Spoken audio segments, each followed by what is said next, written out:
child with Mary, his mother, and they knelt down and paid him homage. Please be seated.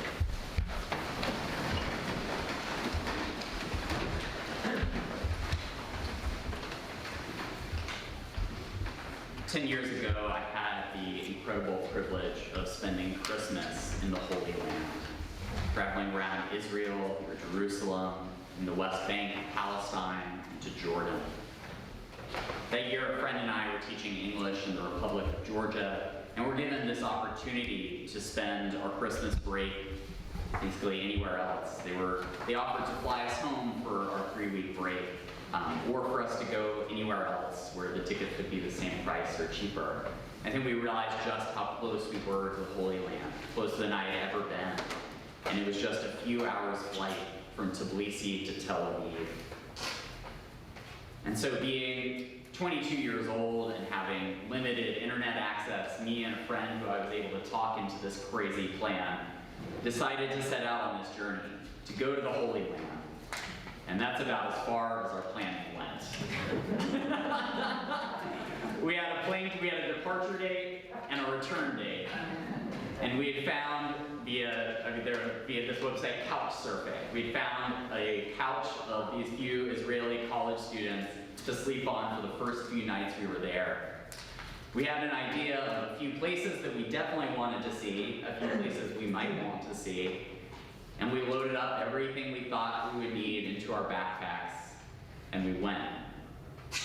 We were full of this sort of bravado and maybe obliviousness that I think only 2 American males in their 20s can have while traveling in a place as contested as Israel.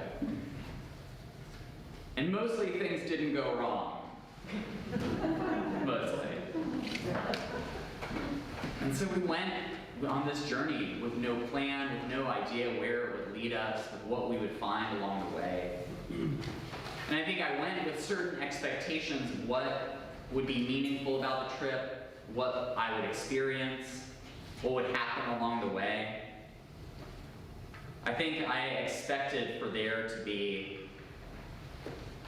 these holy sites that I would visit as a pilgrim, that somehow by stepping in these places where Jesus had walked and the disciples had walked, I would be able to soak up the holiness like a sponge. At that point, I was trying to figure out what I wanted to do with my life, who I would become, what all of this, everything I had experienced was leading to. I had a lot of questions. And I think deciding to go to the Holy Land was a way of searching for some kind of grand revelation that would put it all in order, that would help me make sense of everything, and all of a sudden, the doors would open, the clouds would part, and I would see clearly what my future would be. That didn't happen. But it was still this incredible trip that was meaningful in so many other ways.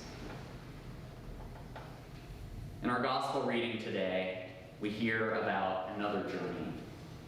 It's the story of the Epiphany, the journey of and the revelation to the Magi of Christ as the King of the Jews, and their response of worshiping him and giving him lavish gifts. These Magi are mysterious figures. They appear only in the story and are gone about as soon as they appear. They were most likely Zoroastrian priests coming from Persia, other parts of Asia Minor. Their origins are ambiguous. They've been interpreted differently over the years, over the centuries, and in some ways it doesn't really matter exactly where they're from. Because in the gospel narrative, they represent the outsider, the stranger, the foreigner, someone who is coming into the land of Israel with the eyes and perspective of an outsider. They're drawn to the land of Israel by a star in the sky, this sudden sign that appears, heralding the birth of a king. And so they set out on a journey to follow that star, not knowing where it will lead them, or what will happen along the way, or what it will find at its end. Their path crosses untold lands, and in time they make it to Israel, to the court of King Herod. And perhaps they expected him to know where the child was born. They expected some kind of royal decree, or, for this child who would be king to be present there in the court, protected and raised up by those in authority. But Herod knows nothing beyond this vague prophecy about Bethlehem that his advisors speak in his ear.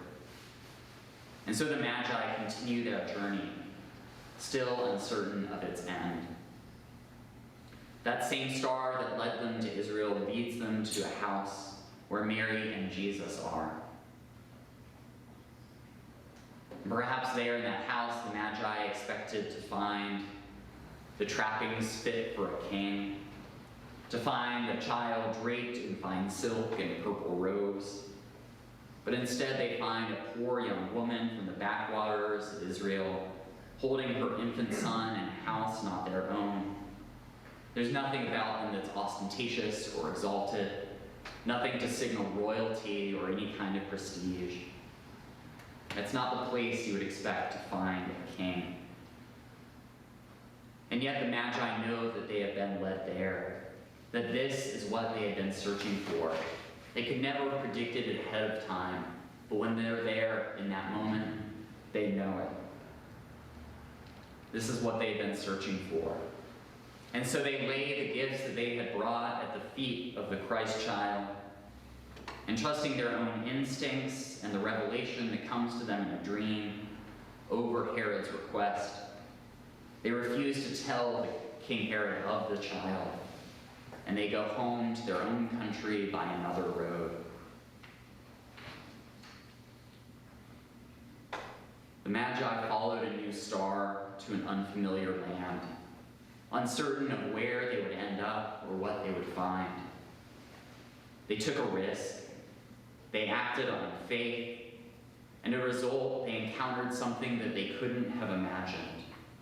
They encountered God in this little town of Bethlehem in the form of a child, and they go home at the end of the story forever changed. The most meaningful parts of that trip I took to Israel and the Holy Land was not necessarily the places that we went.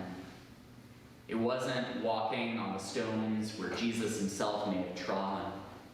As interesting and significant as that is, the most meaningful part of the trip, the part of it that sticks with me now, were the encounters along the way. A couple of days before Christmas, my friend and I learned that the Anglican Cathedral in Jerusalem held a lessons and carols service at the Church of the Nativity in Bethlehem on every Christmas Eve. And we had passed the deadline to be able to sign up to go on this trip. We'd missed the opportunity. And while I thought it would have been amazing, I decided, well, let's just go to the cathedral and just explore it. I want to see it. And maybe we'll ask if they can still let us go on this trip to Bethlehem. And so we show up to the cathedral and we walk in. Within just a few minutes, one of the priests stops his conversation with a couple people, comes over to us, shakes our hand, introduces himself, learns who we are, and I shyly, tentatively ask, "We saw that you have this service in Bethlehem. Is there any way we could go on that?" Without skipping a beat, without needing to know anything more about us, he said, "Yeah, let's go get you signed up right now." So within 24 hours, we were on a bus after sunset, traveling from Jerusalem across the checkpoint into the West Bank to the town of Bethlehem, where we were surrounded by thousands of other Christians gathered around that place on the evening of Christ's birth. We made our way through this narrow stone door into the church, and eventually made our way into the chapel where the service was held, and sat there for an hour, listening to the Old and New Testament scriptures being read not far away from the places where the stories took place and where they were written down, and listened to familiar hymns bouncing off of these ancient stone walls and soaking into us, all because someone took the chance to let us go on this trip. And it was there that night that we met an Irish priest and his wife who said to us, when you're passing back through Jerusalem, let us know. You're going to come and stay with us. And they weren't just empty words. When we passed back through the city, they took us in. They let us stay with them for 3 or 4 nights. They showed us places in the city that we never would have encountered on our own, that we never would have found. They gave us a taste of hospitality and home that we were missing by not being with our own families over those holidays. In them, we encountered God's love. And it happened again as we were passing through Palestine. We had gone to Jordan for a week, and as we were coming back, we were looking to go to the town of Jericho. Again, to just visit the site that had been mentioned in the biblical narrative as being significant in some way. And a man pulls up in a car, and at this point we were kind of wary of just who we would take rides from. But he said to us, look, I had the chance to travel all over Europe when I was young. I know what it's like to only have your backpack and to not know exactly where you're going. So he gave us a ride. He took us to the Mount of Temptation, where Christ faced his 3 temptations, and dropped us off. He wished us well. That night, we were given the chance to sleep on the deck of the restaurant that is now on the Mount of Temptations. It's its own story and irony. There's even a cable car to get up there. But the night guard of this restaurant, he let us know that the last cable car was leaving. It was our last chance to go down.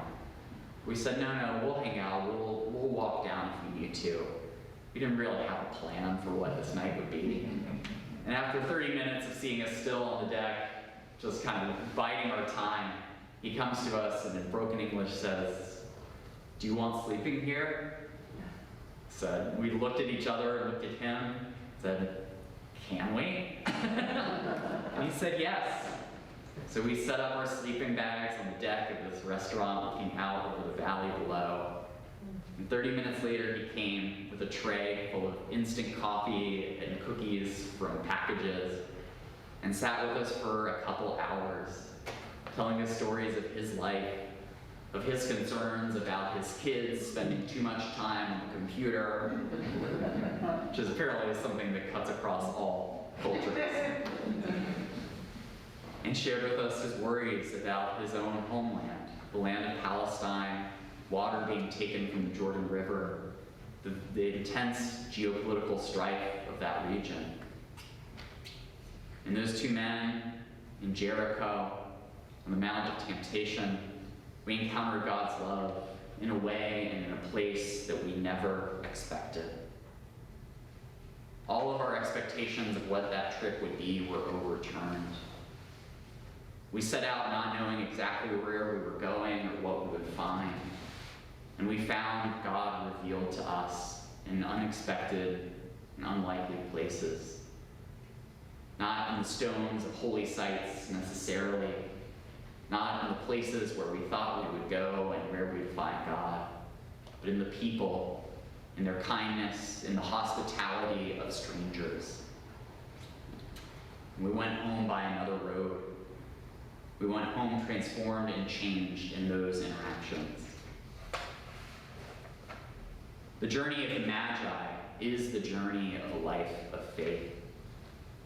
Just as they set out to follow the glimmers of a distant star, faith begins not from certainty of what is, but those glimmers of what could be. The Magi's journey brought them to the unexpected, a place and situation they never could have predicted. And because they had the faith to continue following the signs even when it didn't make sense, and because they were open to what would present itself to them, they encountered God in that unlikely place. They were able to see what Herod couldn't. God made flesh in the body of a child. They encountered the love of God dwelling in an unremarkable house in an unremarkable village, in the arms of a seemingly unremarkable woman. But in the midst of all that ordinariness, they encountered a miracle, because they were open to it, because they went where they were led, because they put down all the reasons not to. To live a life of faith means living and following in the footsteps of the Magi.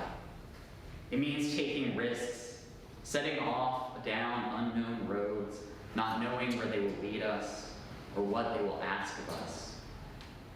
It means encountering God in unpredictable ways and unpredictable places and responding to that love with gratitude, letting it shape and transform us and lead us onward.